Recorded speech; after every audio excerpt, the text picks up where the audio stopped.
Assalamualaikum warahmatullahi wabarakatuh. Nama saya Nur Aliana Amaini binti Muhammad Firdaus. Saya daripada Sekolah Kebahasaan Pekalan Awam. Hari ini saya menjalankan aktiviti memasak. Resepi saya ada dua, iaitu menu pertama ialah ikan siakap stik lemon. Menu kedua pula ialah pencuci mulut, iaitu puding karamel.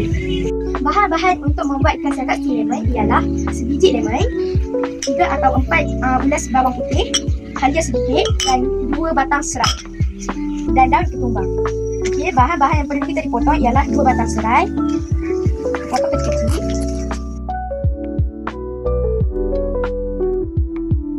Lepas siap potong serai, kita akan potong halia kecil-kecil.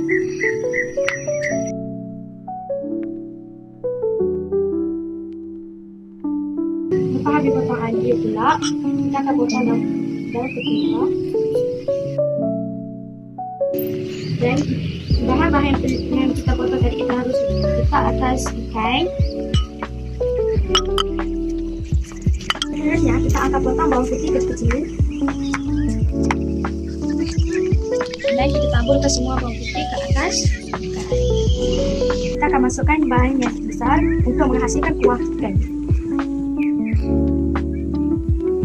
Dan seterusnya kita akan memperahkan buah lemon untuk menambah lagi sedap.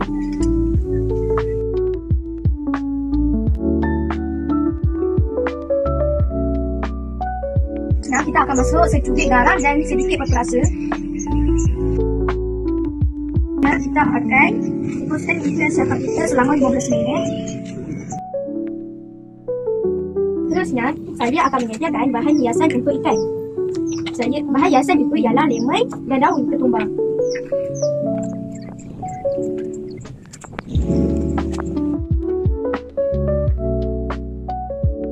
Setelah 15 minit, ikan kita sudah bersiap. So, saya akan menaburkan barang-barang hiasan yang saya potong tadi. Inilah hasilnya, ikan siakap stik lemon. Menu kedua saya pula ialah puding karamel. Bahan-bahan untuk puding karamel ada 4 sahaja, iaitu susu cair, susu pekat, gula, 5 biji telur dan esok vanila. Cara untuk siapkan puding dahulu ialah hancurkan 5 biji telur. Ambil 5 biji telur. Selepas itu kita akan masukkan 2 cawan susu cair dan 2 sudu makan susu pekat dan 1 sudu kecil esok vanila. Dan kita akan mengayak bahan-bahan yang kita masukkan. Kita akan masukkan 4 sudu makan gula. Okey, sekarang kita akan masukkan gula ini sehingga menjadi kelemah. Okey, seterusnya kita akan masukkan adunan puding kita tadi ke dalam karamel kita. Tutup dia. Dalam beberapa minit, puding karamel kita pun telah siap. Nampak tu? Gebu je. Okey, sekarang puding karamel kita sudah bersiap. Okey, terhasillah 2 menu kita, iaitu puding karamel dan ikan siakap stik lemon.